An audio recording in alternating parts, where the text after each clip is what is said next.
warm welcome to Bharata First. You're watching Big Picture with me, Frank Pereira. Since you're here, let me ask you, have you liked the video and subscribed to Bharata First? If no, then please do so now. Do subscribe to our newsletter as well to get some incisive information. And how can I not tell you about the Bharata First Knowledge Center? It is your one-stop destination for all your competitive exams needs. We now have 26 amazing courses all put together to help you in your competitive exams and also make you better Bharatiyas. Live classes for the second phase are in progress. Do ensure that you register now and participate in the interactive sessions. Go to kc.bharatafirst.com for more details.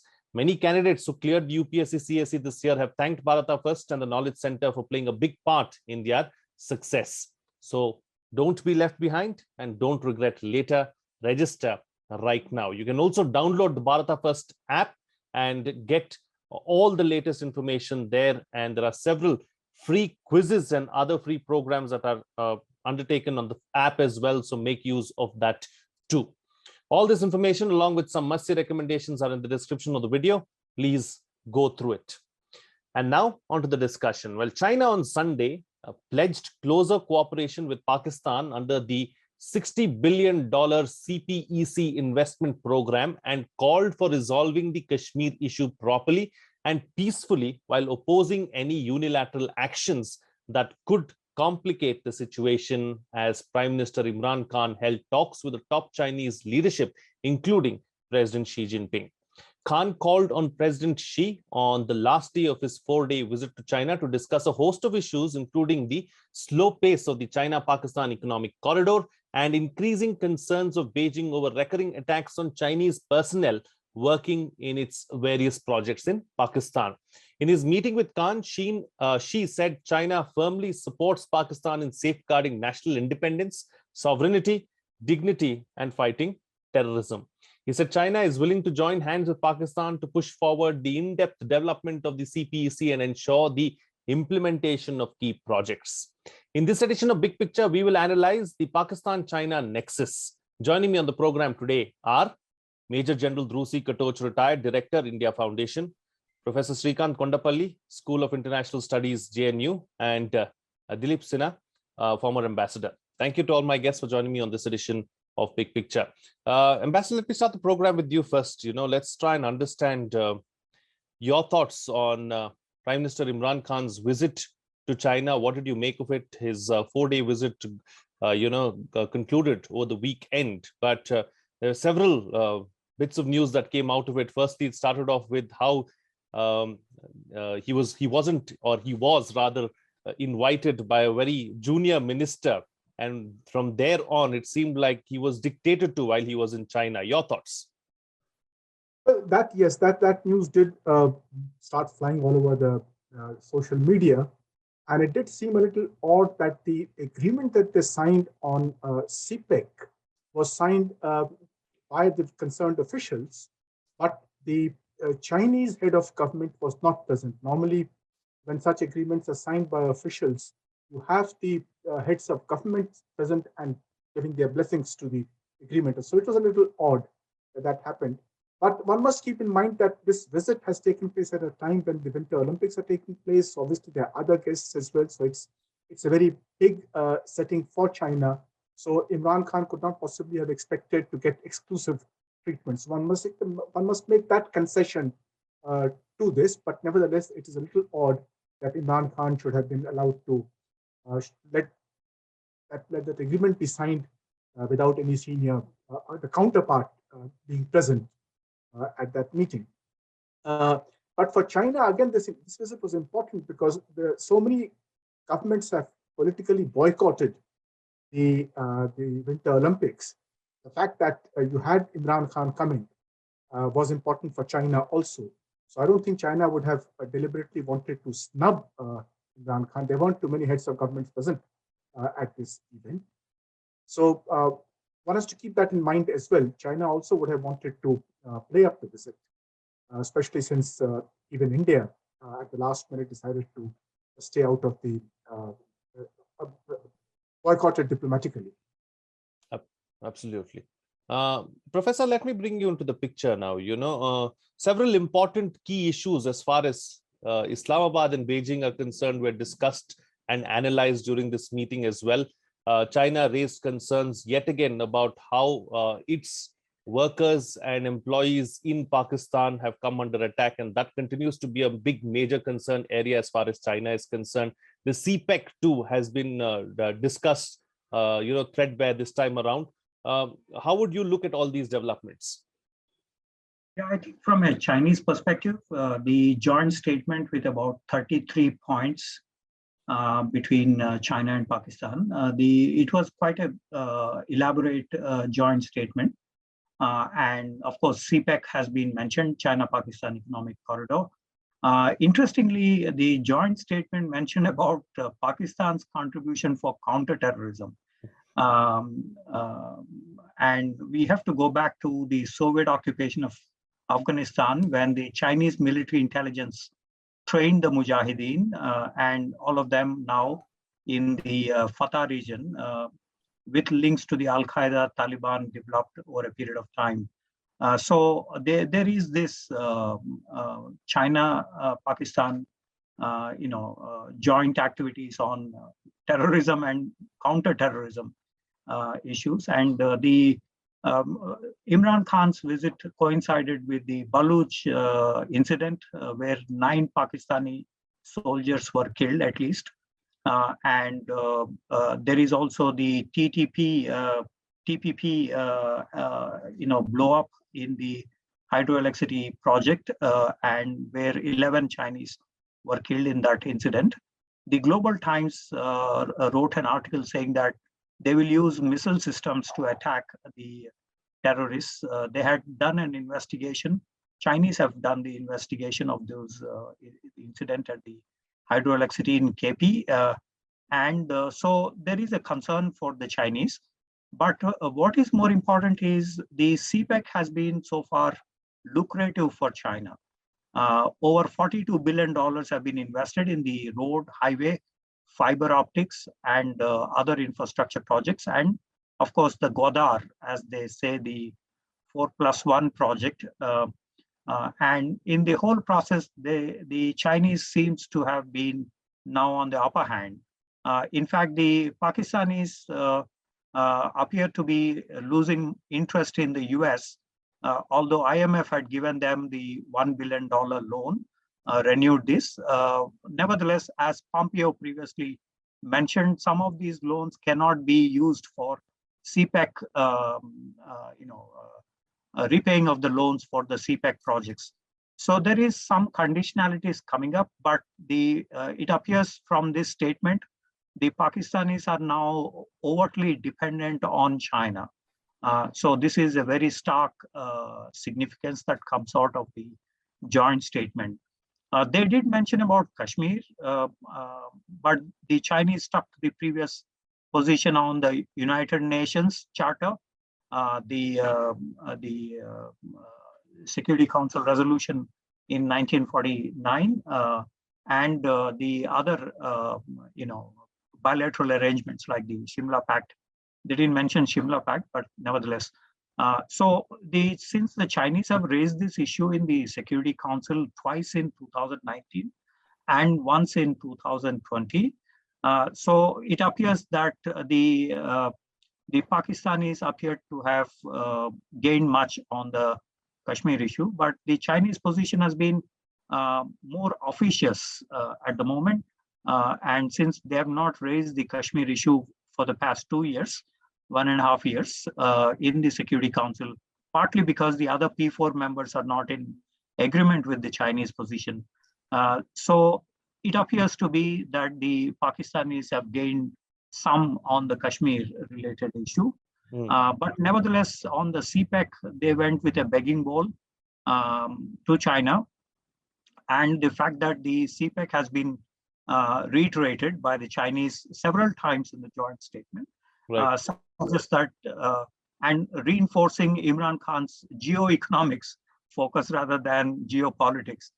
That's quite a strange statement because we know Pakistan more about the security and political issues rather than on economic issues. So he was trying to package Pakistan, especially Gwadar port, as the next destination for trade re-exports and others. He was partly successful to that extent because the Chinese have a plan for 5 lakh residential place in Gwadar to be constructed, kind of an enclave, so that they can re-export to the Gulf countries from there. Absolutely. Points well taken. All right, General, let me build on the Kashmir issue and take that forward with you now. So that particular a bit of the bilateral visit between Imran Khan and his counterpart in China, of course, brought about a lot of media glare and media attention in India as well, where China has said that it is opposed to unilateral actions to resolve the Kashmir issue. Now, how would you look at that? You see, the Chinese statement was very specific, and they were referring to what happened on 5th August 2019. So there is no doubts about that. They haven't used the words, but they are very specific about that. And the reasons are very obvious. For the first time, post 5th August 2019, both Pakistan and China have been stalemated, because this has so drastically altered the status quo. Earlier, they had the advantage of the local political parties whom they could twist. If you look into, I would like to explain it this way, that there were linkages between the Pakistan ISI and the Hurriyat. And the Hurriyat had linkages with the terrorist organizations and their supporters. And the Hurriyat was also very powerful within the political system of Jammu and Kashmir. So they actually called the shots, regardless of the fact that the Hurriyat is not in a position to win any elections. Now, post 2019, post 5th August 2019, all those linkages stood broken. Ladakh became a separate union territory. And for the first time, China actually found that they are losing influence there. Pakistan, of course, has lost influence completely. And the sense which I get is, regardless of the incidents which keep taking place on and off in the union territory of J&K, I think this year is the last year. We are now looking at the end game. And I think both Pakistan and China have realized that as far as J&K is concerned, the end game is nigh now.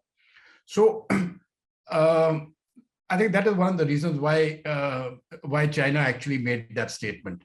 But I think China also made that statement, it was very cleverly worded, that they said, okay, bilateral agreements. And the only bilateral agreement which we have got with Pakistan is really referring to the Simla Accord.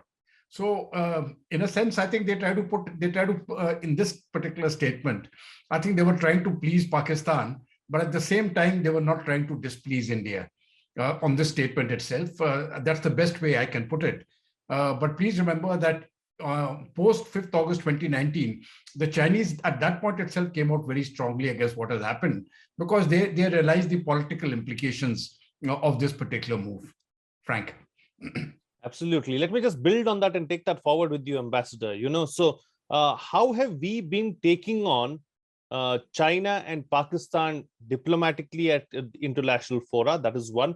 And what do we need to do, in the near future as well? Because at some point in time, China and Pakistan are going to try doubly hard to corner India.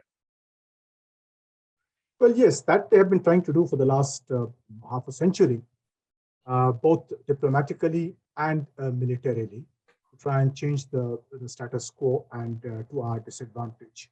So India has countered that. Fortunately, unlike in the earlier situation before 1971, when we had to depend upon the Soviet veto, because we did not, we often ran out of votes in the Security Council. After 1971, we have not had that situation where we have had to turn to somebody, one of the prominent members, to use the veto, because we find that consistently we have had a majority support in the Security Council. Therefore, no country can possibly hope to get a resolution adopted in the Security Council, which would compel us to then have a veto, to seek a veto from a permanent member. And that is a fact that both China and Pakistan realize. And that has come about because of our improved relations with Western countries, and of course, our steady relations with the non-aligned countries, the developing countries of the world. So for us to counter China and Pakistan, this nexus diplomatically, it's not a very difficult task at the present moment. And militarily, of course, we have been able to hold our own, whether it is against Pakistan or it's against China, as we noted in Galwan or in the other skirmishes before that. So on both fronts, we are fairly well placed, and we don't have to go around explaining our position to other countries, because both China and Pakistan have been identified in the global community. Pakistan certainly, both as an economic basket case and as a supporter of terrorism. And the case of China, China's reputation, especially in the last 2 years or so, has taken a beating in the world.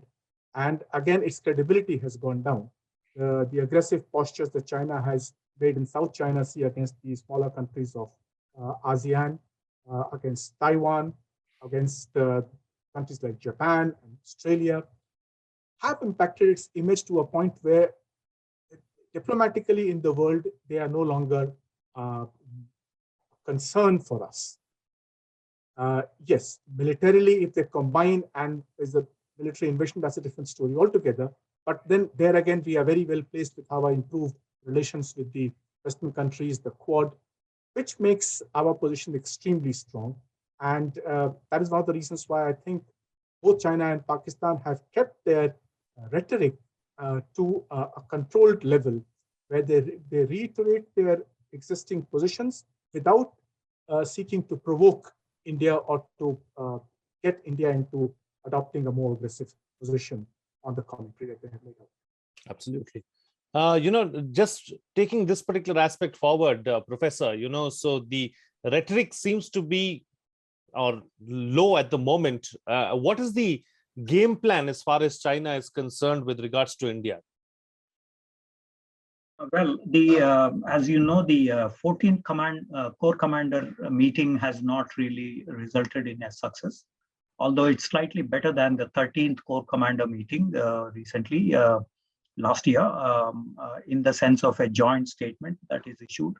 But nevertheless, the disengagement, de-escalation process in all friction points, that is what we agreed to on February 10th last year, between the two defense ministries, that has not happened. So, which then means that China is exerting pressure on India on the border issue, and the well-off society villages that have been constructed across the LAC, line of actual control, 200 out of 604 have been on the LAC with India.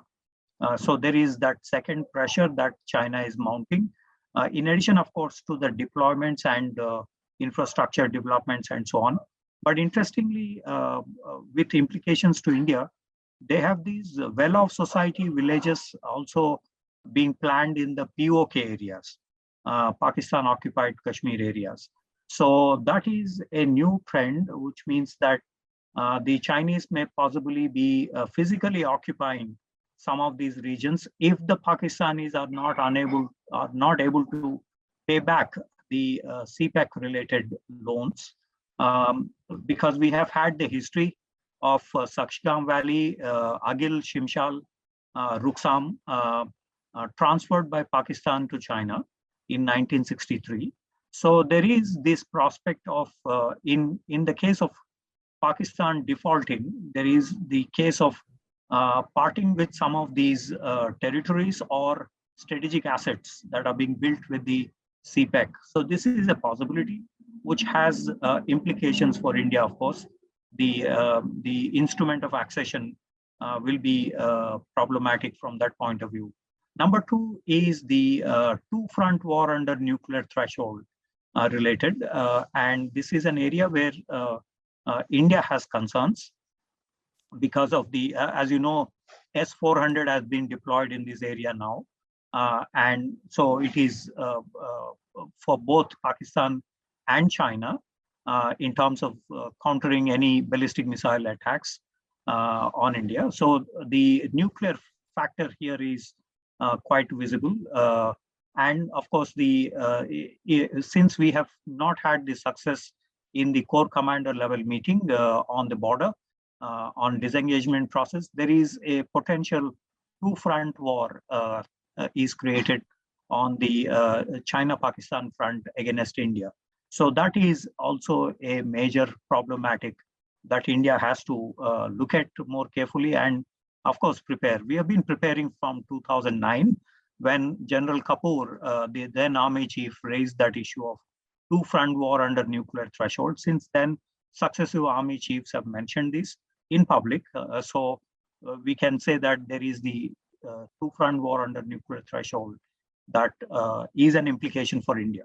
Yep, absolutely. General, taking that aspect forward now, like the professor also has mentioned, the army chiefs of past and present have spoken about the two-front war. Even Air Force chiefs have spoken about the two-front war. How prepared are we as of now, really, if in an eventuality there is a two-front war and a two-front attack? How have things changed from a defense, strategic, and military perspective? Well, Frank, I look at it this way that very frankly, I don't see the possibility of any conflict taking place, especially a two-front type of scenario, say within the next 5 years at least, in the immediate future. The reason is very simple. Not that China, it's got nothing to do with China. It's got much more to do with Pakistan, which is completely embroiled in its own problems. Their economy is at the lowest level, and there's a huge amount of social discontent within the country. They are not in a position to go for any type of conflict with India. So that to that extent, I rule out, very frankly, a two-front scenario. On China, my view is actually slightly different. I have always felt that there will be a conflict between India and China at some point in the future. It is not a question of will there be a conflict or will there not? There will be a conflict. The question is the timing. And it is my assessment that that timing, the way I have assessed it, is when China feels confident of winning the war. Now, the criticality really is not so much the land forces. The criticality is really the air, because whoever controls the skies over the Tibetan Plateau is going to win that war. And China knows for a fact that it cannot do so, at least for the next 5 years. They don't have that capacity. And when we come to 5 years, that is one of the reasons I think why the Rafales were bought. You see, it gives you that all that you need to ensure that China behaves on Ladakh and on the Tibetan border, that is Eastern Ladakh and then Arunachal, the LAC, is to ensure that you have that element of air superiority, which they cannot counter. Of course, there are other aspects like our assets in space, cyber, etc., where we also need to get on par, where China has the advantage. But I keep telling people, especially on the defense circuit, that it doesn't matter how big an army China has or armed forces they have. The criticality is how much can they actually employ over the Tibet or in Tibet. And there, I think we are in a very good position now, especially the way the infrastructure has come up, to stop them. Now, in the worst case scenario, if it actually comes to a two-front war, which is possible, it can never ever be ruled out. I think as of now, we are quite capable of holding on. We will defeat Pakistan and we will hold on to China. In fact, in a conflict scenario, it will be considered a defeat for China, because I don't see them gaining anything from a war. So, which is why they will avoid it for the moment, unless they are absolutely certain they can win. From Pakistan side, there's the lower level threshold of terrorism, etc., will continue. But I think this year in 2022, we are seeing the end game of that also. The balance has shifted completely in Jammu and Kashmir. You may have one odd incident here or there, but the balance has shifted so dramatically that I do not think when we come to the next year, Pakistan will be able to resurrect it again. So this is the way I look at it as of now, which of course is also the reason why China is concerned. So they're using Pakistan as a proxy to browbeat India into submission. On Professor Kondapalli's point, I would just like to add on to one thing. I think China is going to take their assets. What he mentioned, I'm totally in sync with that. Their assets in Gilgit, Balthistan, a very large chunk of the territory will be taken by China. I think it may happen within the next 5 years. And I think they are going to lose sovereignty over Gwadar, over the Gwadar port also. So that is on the cards. Pakistan is absolutely bankrupt, and they will have no option but to give in to the Chinese. Of course, they won't say that they're taking it over. They will take it over on a 100-year lease. Diplomatically and, that official language they will use. But I think the way I've looked at it, I think it's a goner. Right. Points well taken. All right. Time to get quick closing comments now from all my panelists with the best way forward. Starting first with you, Ambassador. Well, one of the points I forgot to mention in the last question that you asked me about how India takes sticking on Pakistan and China diplomatically. You remember, we are actually on the offensive on issues like Masood Azhar, for example. We actually went on the offensive and got Masood Azhar eventually listed as a terrorist. Even in the FATF, we were able to put Pakistan on the defensive, and we have kept Pakistan on the defensive. So our strategy, in fact, diplomatically has been to stay on the offensive, both against China and against Pakistan, keep them on the back foot in view of the fact that we enjoy wide sympathy and support internationally. May not necessarily be specifically on Jammu and Kashmir, but overall as a country that respects international or respects human rights, and that keeps us going. We must remember that the Pakistan-China relationship is an extremely political relationship. It is only a government-to-government relationship. There's not much relationship among the people of the two countries.